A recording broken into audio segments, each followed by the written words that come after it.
To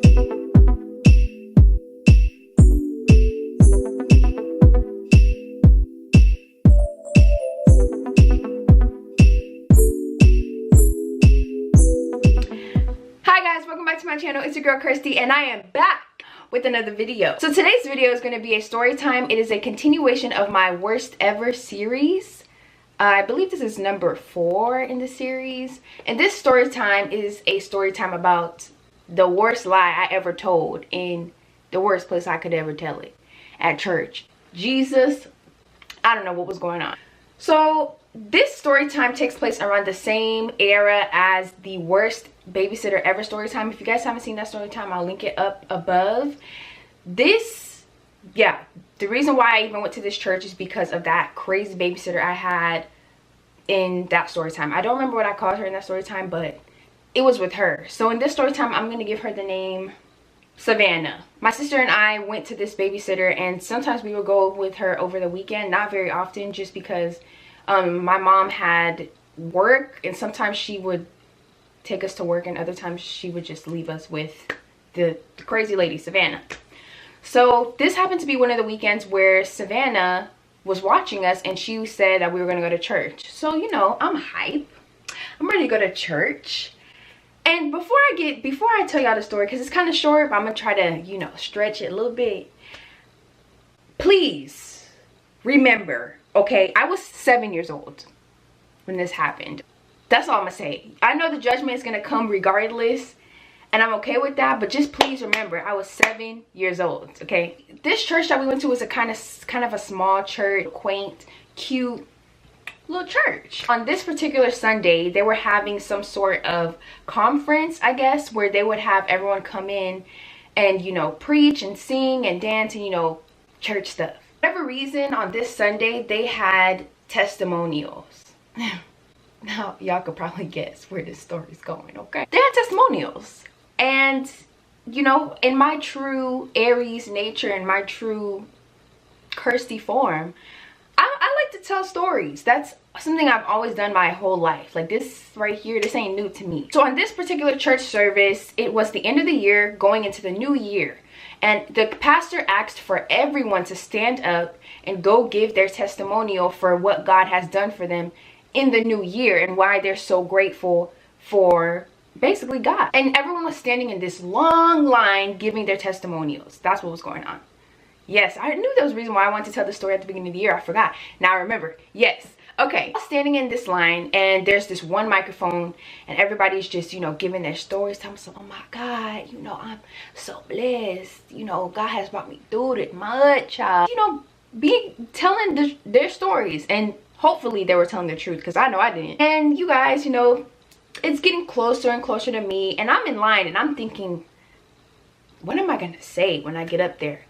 Rather than me just saying, you know, I'm thankful that God gave me my mommy, my daddy, all of this normal kid stuff. No, normal, me, kid, never. And this might sound bad, but it's not hard for me to think of something quick on my feet.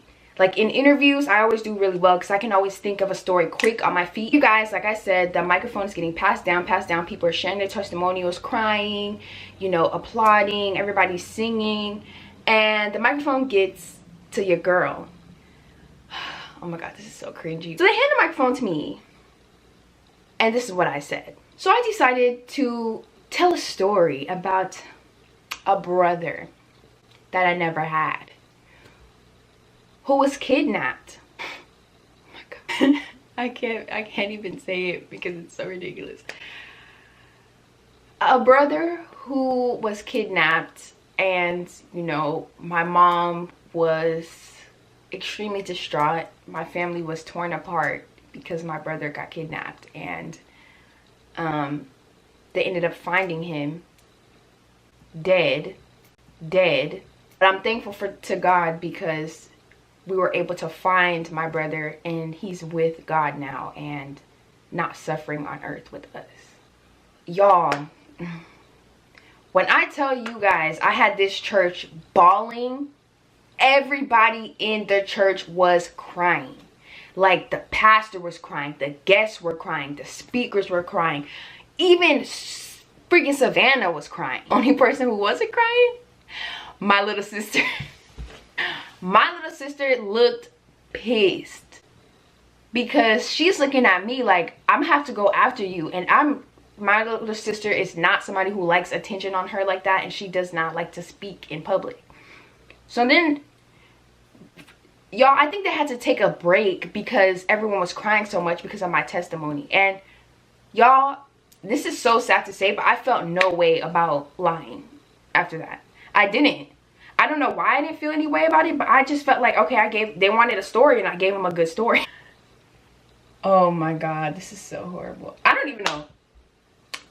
I don't even know if I want to upload this anymore just because I feel like this is so bad, but I'm just telling y'all the truth. This really happened. After the church is like in tears, everybody's like hugging me and saying how I'm so strong and just, oh my God, the worst, right? For whatever reason, y'all, whenever we went to church, my mom never came to pick us up at the church. She would always pick us up at Savannah's house. But for that particular Sunday, my mom decided she's gonna pick us up straight at church. And y'all, that was the worst Sunday she could have came to pick us up. Comes in and she just beelines to Savannah because she doesn't know the people like that. She says, you know, the highs, but nobody is putting two and two together that this is my mom yet because my mom never went to that church. So as soon as my mom heads to Savannah and she sees me, my mom's like, hey girls, you know, how are you doing? How was church? And the pastor comes over to my mom and says, are you the mother of this young lady? Yeah. You know, what's the problem? You know, what she do? Immediately, the pastor is hugging and crying with my mom. And the congregation starts to put two and two together and they're surrounding my mom, right? And they're all like, we are so sorry for your loss. Your daughter is so strong. You are so strong. How can you go on? I don't know how you did it. Thank the Lord for blessing and putting strength in your family. What are y'all talking about? What happened? The pastor's like, your son. We're so sorry about your son. What son? I don't have a son. Mom looks over at me and I'm sitting there like, immediately, y'all, the energy in the room, you could just feel the energy like shift. It went from an energy of, you know, solemn and just, you know, I feel your pain, to angry just that quick, because y'all wouldn't be mad if somebody went up there, you cried your tears, now you got a headache from the cry. Y'all know the cry headaches. Somebody would think a little kid like that will go up there and lie for no reason. Why? No normal kid does that. Okay, clearly I'm not normal. Wow. Yo, really? Like, you want to come lie in church of all places? And about something so serious. So my mom, y'all, my mom is Haitian. Pabli, no, my mom is Haitian. Okay? My mom does not play them lying games. My mom does not play embarrassment, especially on behalf of a child. And I tell y'all, my mom gave me that look. Y'all know, if you have Caribbean parents, that look your parents will give you when you really messed up. And I was, y'all, my mom snatched me out of that church so quick. Like, what exactly did you tell those people? What about l'église mon yo? What about menti? Dans l'église mon yo devant bon Dieu, devant tout le monde ça mon yo crier pour. Ça gen là. I didn't have nothing to say.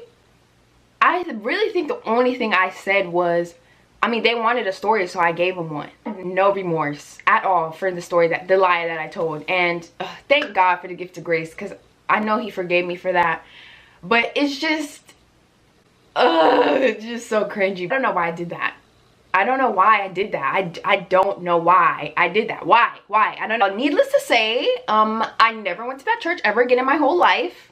I don't know what happened to that group of people that I lied to. Hopefully they forgave me. And, you know, I do apologize to everyone. If you were one of those people who happened to be at that church and you cried and you got a cry headache from me lying, my bad, you know. I didn't mean it. I'm sorry. And yeah, guys, that was the worst lie I ever told in the worst place ever. Church. Like, who lies at church of all places? I mean, people lie everywhere. But like that though, that's too much. If you guys like these kind of videos from me, please give me a thumbs up to let me know that you like it. subscribe to my channel. I'm already at 50 subscribers. I'm so excited, y'all. I can't wait till I get to 1,000 and 10,000 and 100,000. I'm claiming it in 2019 that your girl is going to be okay. It's gonna work out. I'm happy. I know it's gonna work. I just need to trust the process, trust God, and it's gonna be okay. Thank you guys for supporting me and watching my channel, and I will see you guys in next week's video.